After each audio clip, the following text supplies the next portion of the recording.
आज जम्मू में अंतर्राष्ट्रीय महिला दिवस के तहत आयोजित कार्यक्रम तू बोल में शिरकत की। इस मौके पर राष्ट्रीय महिला आयोग की अध्यक्ष रेखा शर्मा भी मौजूद रहीं। हमारी संस्कृति, खासतौर से भारत की जो संस्कृति है, उसमें नारी का स्थान मैं समझता हूं कि बड़ा महत्वपूर्ण रहा है।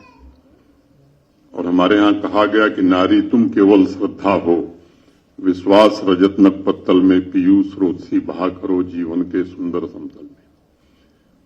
और अगर शास्त्रों की बात हम करें तो हमारी संस्कृति ये भी कहती है कि यत्र नार्यस्त पूज्यन्ते रमन्ते तत्र देवता है। जहां नारियों का सम्मान होता है वहीं देवताओं का भी निवास होता है। किन्हीं परिस्थितियों में ढेर सारी विकृतियां आई, जिसके कारण ये ध्यान में आया कि नहीं, विशेष रूप से प्रयत्न करने की जरूरत है। अगर मैं जम्मू कश्मीर की बात करूं तो ये सच है कि अगर पुराने कालखंड में आप जाएंगे तो जम्मू कश्मीर की नारियां वास्तव में नेतृत्व करती थी, लेकिन ये 370 की आड़ में यहां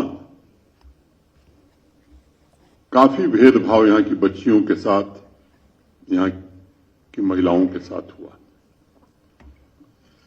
यहां की बच्ची अगर जम्मू कश्मीर के बाहर चली गई, उसकी शादी हो गई, तो वो सारे मौलिक अधिकार उसके, चाहे वो संपत्ति के अधिकार हों, बाकी अधिकार हों, सबसे वंचित हो जाती थी।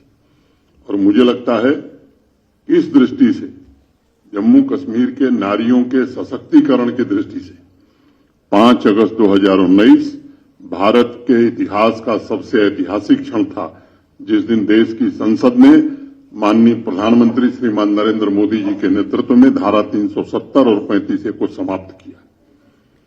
और इसके कारण महिलाओं के अधिकारों को पुनर्स्थापित किया गया।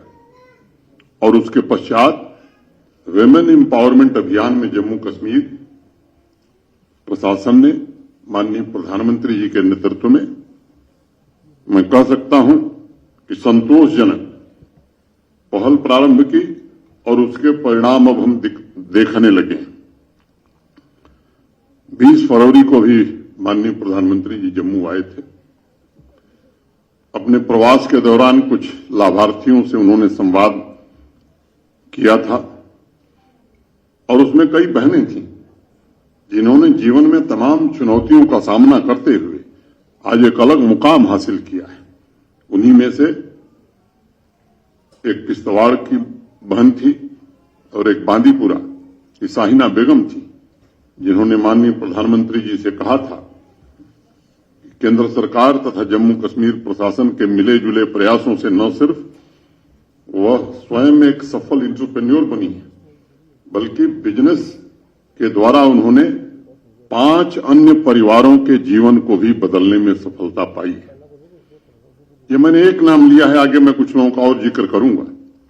मुझे प्रसन्नता हुई जब उन्होंने कहा कि मैं तो बहुत पहले लखपति दीदी बन गई थी, अब अनेक लखपति दीदी मेरे प्रयास के। मेरे साथ इस वक्त जुड़ी है नेशनल वुमेन कमीशन की चेयरपर्सन रेखा शर्मा। रेखा जी, जो एलजी साहब ने भी आज इस फंक्शन में कहा कि धारा 370 हटने के बाद और 35A हटने के बाद जम्मू कश्मीर की जो महिलाएं वो अब आगे बढ़ रही हैं, कितना आपको लगता है, क्योंकि आप ट्रैवल करती हैं, आपने खुद भी स्पीच में कहा ट्रैवल करती है, कितना चेंज आया है? मुझे पिछले 4 साल मैं आ रही हूँ जब यहाँ पर मुझे बहुत बड़ा बदलाव दिखाई दिया। महिलाएं खुलकर मेरे सामने आती हैं। अगर कोई वायलेंस की बात भी होती है तो खुलकर कह पा रही है। पहले तो महिलाएं यहाँ आती नहीं थी, इवन डोमेस्टिक वायलेंस भी अगर हो रहा है तो वो सामने नहीं आती थी, वो आने लगी। साथ में एक आत्मविश्वास है कि हमारे पास अगर हम शादी बाहर करते हैं तो वो प्रॉपर्टी हमारी नहीं चली जाएगी। पहले ये था कि मेरी बहुत सारी फ्रेंड्स हैं, इनफैक्ट मैं यहाँ बहुत साल रही हूँ जम्मू कश्मीर में, तो इसलिए बहुत सारे दोस्त हैं यहाँ के लोकल। उनका कहना है कि उनकी बच्चियों को बहुत ज्यादा, अगर बाहर शादी थी तो उनको ये डर था कि प्रॉपर्टी नहीं मिलेगी, नहीं कर पाएंगे। आज उनकी बच्चियों के नाम पे वो प्रॉपर्टी हो सकती है। इवन सेल्फ अर्न्ड भी नहीं हो पाती थी अगर शादी बाहर हो गई है, तो अब ऐसा नहीं है। आम बच्चियों के पास प्रॉपर्टी राइट्स है, ये बात है। लेकिन एम्पावरमेंट में अगर देखें तो यहाँ की लड़कियां पढ़ी लिखी तो हमेशा से थी, एक सरकारी नौकरी का बड़ा चलन था, आज वो उससे हटकर अपना काम शुरू कर रही हैं। ये बहुत बड़ी बात है कि महिलाएं ना केवल अपने आप कमा रही हैं, औरों को भी अपॉर्चुनिटी दे रही हैं कि वो कमाई कर सकें। कई जगहों पे जो आपने कहा कश्मीर वाली में, लेकिन अगर हम जम्मू कश्मीर की बात करें तो कई जगहों पे वुमेन जो है पसमानदा है, मतलब रूरल एरियाज में खासकर वहां दिक्कतें हैं। तो क्या आपको लगता है कि जो prime minister Narendra Modi sir की तरफ से जो स्कीम्स हैं वुमेन्स के लिए, उनका लाभ लास्ट तक पहुंचे? यहाँ वही स्कीम नहीं जो भारत भर में, यहाँ स्पेशल स्कीम्स भी हैं जो बच्चियों को के लिए है। एक मैरिज के लिए उनको पैसे अलग से दिए जाते हैं 50,000 रुपए, जो बाकी इंडिया में नहीं है। इनफैक्ट मैंने उनको कहा था कि ये उनको अपने बिजनेस के लिए ये पैसा दिया जाए, क्योंकि हम शादी को हमेशा वो देते हैं कि शादी को तवज्जो ज्यादा देते हैं।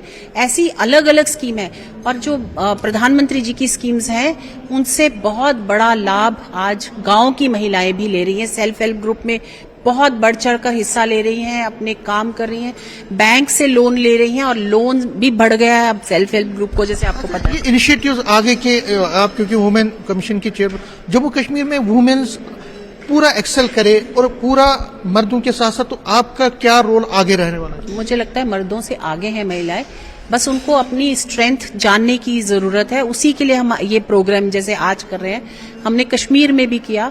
कुछ कश्मीर की प्रॉब्लम थी, वहां पर बंगाल से लड़कियां लेके आया जाता था, उस पे हम काम कर रहे हैं। हम यहाँ की प्रॉब्लम्स और जो ऑलरेडी एम्पावर्ड है उनको और एम्पावर करें, ये दोनों पे ध्यान दे रहे हैं। न्यूज 18 से बात करने के लिए शुक्रिया। कैमरामैन साहिबा के साथ में समीर भट्ट, न्यूज 18 जम्मू।